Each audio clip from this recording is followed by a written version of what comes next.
अस्सलाम वालेकुम दोस्तों। मैं अपने YouTube चैनल इनफ मैथ पर अपने पुराने और नए आने वाले तमाम दोस्तों को खुशामदीद कहता हूँ। आज मैंने जिस टॉपिक पे वीडियो बनाई है वो है मैट्रिसेस के मैट्रिसेस क्या होते हैं, और इस वीडियो में आपको मैं इन मैट्रिसेस के बारे में बताऊंगा। अब देखें, ये यहाँ पे इसकी डेफिनेशन लिखी हुई है, हकीकी राह की मदद से मुस्ततिली बनावट को इन का मतलब बड़ी ब्रैकेटों में बंद कर देने को कॉलम मैट्रिसेस कहते हैं। अब देखें, हकीकी दार आपको पता है कि ये होते हैं 1 2 3 0 भी लगा लें चले। अब देखें, इनकी मुस्ततीली बनावट क्या होगी। मुस्ततीली सबसे पहले आपको मुस्ततील का पता होना चाहिए कि क्या होती है। ये होती है हमारे पास मुस्ततील, यानी कि आमने सामने के ज़िले बराबर होते हैं। तो हमने इन नंबर्स की, इन हकीकी दार की मुस्ततीली बनावट बनानी है। तो कैसे बनाएंगे इसको? आप अगर इस तरह से बनाएं तो ये फिर भी मुस्ततीली बनावट ही बन रही है देखा जाए तो। ये देखें, अगर आप इस तरह से बनाएं तो फिर भी देखें मुस्ततीली बनावट ही बनती है। तो जब हम इन मुस्ततीली बनावट्स को इन ब्रैकेटों के अंदर लिखेंगे तो क्या बन जाएगा हमारे पास? कॉलम या मैट्रिक्स बन जाएगा। फॉर एग्जांपल ऐसे, अगर मैं इसको यहाँ पे लिख देता हूँ 0 1 2 3, और यहाँ पे भी इनमें से कोई न्यूमेरिकल वैल्यू लिख देता हूँ, फिर लिख देता हूँ ये 0 1 2 3, तो ये देखें ये क्या बन गया हमारे पास? कॉलम या मैट्रिसेस बन गया है। देखिए ना, मैंने इनको ही उठा के यहाँ पे लिख दिया, इसको मैंने 2 बार लिख दिया यहाँ पे इन ब्रैकेटों के अंदर, तो ये हमारे पास कॉलम बन गया है। और देखें, ये जो चीज होती है ना, ये होता है कॉलम, और ये क्या होता है? ये होती है कतार, रो। अब देखें, हमें कैसे याद रहेगा कि रो का और कॉलम में फर्क क्या है? ये देखें, जब हम स्कूल में अपनी नोटबुक पे या दस्ते पे लिखते हैं तो हमारी लाइनें इस तरह से होती हैं, इस तरह से उसके ऊपर ही हम लिखते हैं, तो हम लाइन को कतार ही कहते हैं। तो ये कतार होगी, ये याद रखने के लिए आपको बता रहा हूँ कि ये आपकी कतार होगी जो इस तरह से है, इसको आपने क्या कहना है? कॉलम कहना है। यानी कि जो वर्टिकल में होगा उसको हमने कॉलम कहना है, जो हॉरिजॉन्टल में होगा उसको आपने कतार कहना है। चलिए नेक्स्ट, अब हम देखते हैं इसका मैट्रिसेस का ऑर्डर क्या होता है और कैसे हम इसे फाइंड कर सकते हैं।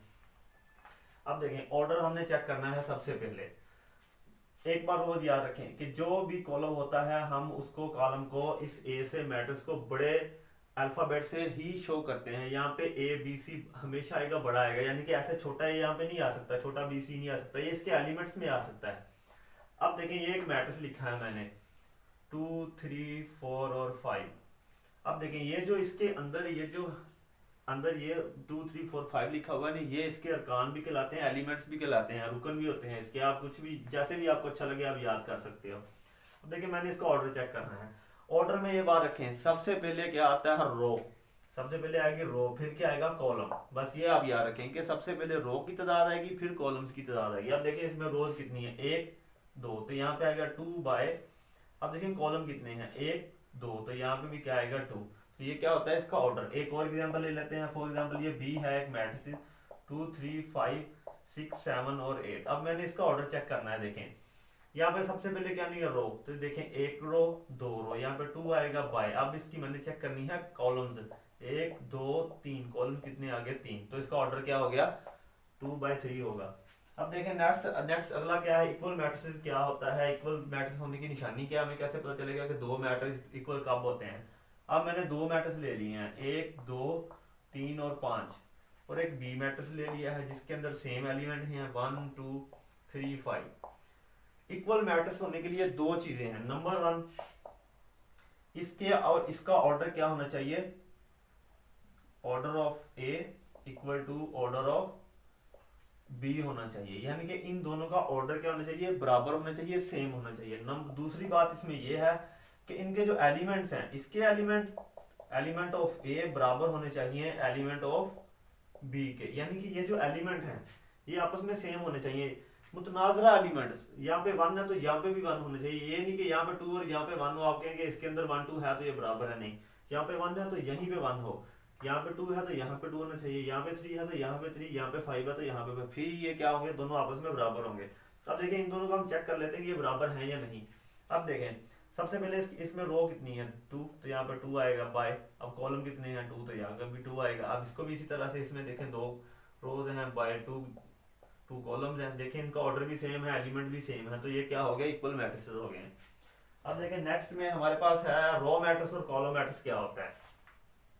अब देखें, अगर आपके पास कोई मैट्रिक्स इस तरह से आ जाए जिसके अंदर सिर्फ एक ही रो हो, या एक ही कॉलम हो तो हम उसे रो या कॉलम मैट्रिक्स कहते हैं। फॉर एग्जांपल ये मैं 2 मैट्रिक्स ले रहा हूँ 1 2 3। अब देखें इसके अंदर, देखें इस तरह से मैंने आपको कहा, इस तरह क्या होता है, कॉलम्स होते हैं, इसके अंदर एक ही कॉलम है, इसके अंदर एक रो है। जिसके अंदर एक रो हो और जिसके अंदर एक ही कॉलम हो तो उसे रो या कॉलम मैट्रिक्स कहते हैं। अब देखें इसके अंदर एक रो है, इसके अंदर एक रो है तो इसे रो मैट्रिक्स कहेंगे, इसके अंदर एक कॉलम है तो इसे कॉलम मैट्रिक्स कहेंगे। नेक्स्ट में देखें हमारे पास है रेक्टेंगुलर मैट्रिक्स क्या होता है।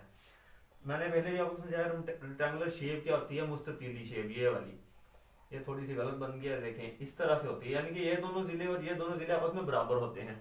अगर मैं इसी में लिख दूं 2 3 5 6 7 8, लेकिन नीचे लिखने की जगह नहीं है, इस साइड पे थी तो मैंने 2 ज्यादा लिख दी हैं। अब मैं अगर इस लाइन को खत्म कर दूं ऐसे, इसको भी और इसको भी खत्म कर दूं यहाँ से, और यहाँ पे लगा दूं बड़ी ब्रैकेट जो हमारी डेफिनेशन में यूज हुई थी बड़ी, तो ये देखें ये कौन सा मैट्रिक्स बन गया है, रेक्टेंगुलर मैट्रिक्स। इसमें इसकी अब डेफिनेशन क्या होगी, इसको मैं ए से लिख देता हूँ। इसकी डेफिनेशन क्या होगी, रेक्टेंगुलर मैट्रिक्स की डेफिनेशन ये होगी कि इसके अंदर कतारें और कॉलम कभी भी बराबर नहीं होते। देखें ना, अब इसका ऑर्डर चेक कर लेते हैं। देखें एक रो है, 2 रो है, और इसके अंदर कॉलम कितने, 1 2 3, देखें इसके अंदर 3 कॉलम है। देखें इसके अंदर रोज और कॉलम कभी भी बराबर नहीं होते। तो रेक्टेंगुलर या मुस्ततीली कॉलम की डेफिनेशन ये हुई कि इसके अंदर कतारें और कॉलम आपस में बराबर नहीं होते। अब नेक्स्ट हम बात करते हैं स्क्वायर मैट्रिक्स की। स्क्वायर मैट्रिक्स क्या होता है, आपको पता है जो स्क्वायर होता है वो हम मुरब्बे को कहते हैं, यानी कि इसके चारों जिले क्या होते हैं, आपस में बराबर होते हैं। अब इसके अंदर मैं कोई वही हकीकी दाद लिख देता हूँ, कोई 3 लिख देता हूँ, 5 6 7 लिख देता हूँ। अब इनको मैं खत्म कर देता हूँ, इस लाइन को भी और इस लाइन को भी। अब यहाँ पे भी बड़ी ब्रैकेट जो डेफिनेशन में यूज हुई थी, यहाँ पे भी बड़ी ब्रैकेट लगा देता हूँ। आप देखें ये कौन सी शेप बन गई है, मुरब्बी शेप। आप देखें इसके अंदर कतारें भी 2 हैं और ऑर्डर भी क्या है, 2 है। अब देखें इसकी डेफिनेशन क्या बनती है स्क्वायर मैट्रिक्स की। स्क्वायर मैट्रिक्स वो मैट्रिक्स होता है जिसके अंदर कतारें और कॉलम आपस में बराबर होते हैं। ये देखें इसके अंदर आपको पता चल रहा है कि बराबर है, 2 ही कतारें 2 ही कॉलम है। लेकिन मुस्ततील जो रेक्टेंगुलर मैट्रिक्स था उसके अंदर कतारें और कॉलम कभी भी बराबर नहीं होते। अब नेक्स्ट देखें ट्रांसपोज क्या होता है।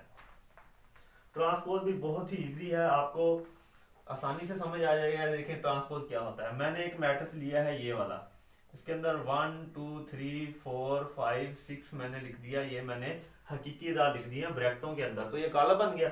अब मैंने इसका ट्रांसपोज लेना है। सबसे पहले याद रखें ट्रांसपोज को इस तरह से लिखते हैं, जब भी किसी का ट्रांसपोज लेना तो इस तरह से लिखते हैं। उसके बाद क्या करना है, ये न्यूमेरिकल वैल्यू सेम ही आएगी और इसके ऊपर ट्रांसपोज यहाँ पे आएगा। अब देखें जब मैंने ट्रांसपोज लेना है तो क्या करना है कि ये 1 जो है यहीं पे, ये 2 है यहाँ पे आएगा और ये 3 यहाँ पे आएगा। अब 4 यहाँ पे, ये 5 था ना तो यहाँ पे, 6 यहाँ पे था तो यहाँ पे आ जाएगा। इसका मतलब क्या हुआ, इसका मतलब कि ये हुआ कि जब भी हम किसी कॉलम का ट्रांसपोज लेते हैं तो हम उसकी कतारों को कॉलमों में या कॉलमों को कतारों में चेंज कर देते हैं, तो हमारे पास क्या आता है ट्रांसपोज। ये देखें ना, ये कतार थी हमारे पास तो इसको मैंने कॉलम में चेंज कर दिया, ये भी कतार थी इसको मैंने कॉलम में चेंज कर दिया, तो ये क्या हो गया, ट्रांसपोज हो गया। अब इसका फिर से ट्रांसपोज लें तो ये फिर यही चीज बच जाएगी। इसका मतलब क्या हुआ कि अगर किसी मैट्रिक्स का 2 दफा ट्रांसपोज लिया जाए तो वो उसी मैट्रिक्स के बराबर आता है। अब देखिए नेक्स्ट हमारे पास है नेगेटिव मैट्रिक्स क्या होता है। ये भी बिल्कुल इजी है। नेगेटिव मैट्रिक्स का मतलब है कि फॉर एग्जांपल ये हमारे पास ये एक मैट्रिक्स है, इसके अंदर 1 2 3 और -4 5 है इसके अंदर, ठीक है। अब मैंने इसका नेगेटिव मैट्रिक्स लेना है, नेगेटिव मैट्रिक्स नेगेटिव कॉलम, तो मैं इसको माइनस से मल्टीप्लाई कर देता हूँ इसी को, तो यहाँ पे माइनस आएगा 2 3 -5। अब देखिए यहाँ पे आ गया -a, मैंने इस माइनस को अंदर मल्टीप्लाई कर देना है। अब यहाँ पे क्या आएगा -1, यहाँ पे आएगा -2, यहाँ पे आएगा -3 और यहाँ पे क्या आएगा +5। तो ये देखें ये क्या बन गया, इस मैट्रिक्स का नफी नेगेटिव मैट्रिक्स बन गया। ये तो बहुत इजी चीज है, जैसे आप छोटी क्लासों में करते हैं, आप भी करते होंगे कि ये 5 है, अब इसका मैंने -5 लेना है इसका, तो इसके साथ माइनस लगा दें तो -5 हो जाएगा, ठीक है ना। तो इसी तरह से जब ये मैट्रिक्स मिला हमें, हमने इसका नेगेटिव मार्जिन लेना तो बस माइनस लगाना है इस साइड पे और मैट्रिक्स के बाहर उसको अंदर मल्टीप्लाई कर देना है बस। अगर सारी रकम पॉजिटिव में होगी तो सारी नेगेटिव में हो जाएंगी, जो नेगेटिव होगी वो पॉजिटिव हो जाएगी, यानी कि इनकी अलामतें चेंज हो जानी है सबकी। तो आई थिंक मेरे ख्याल से तो आपको ये चीज़ें समझ आ गई होगी। अगर आपको मेरी वीडियो अच्छी लगी हो तो प्लीज़ मेरा चैनल सब्सक्राइब कर दें और कमेंट भी करें, लाइक भी करें, और इंशाल्लाह इससे नेक्स्ट जो इसकी बाकी चीज़ें बचती हैं वो मैं अगले लेक्चर में अपलोड करूँगा। अल्लाह हाफिज़, अस्सलाम वालेकुम, अपना ख्याल रखिएगा।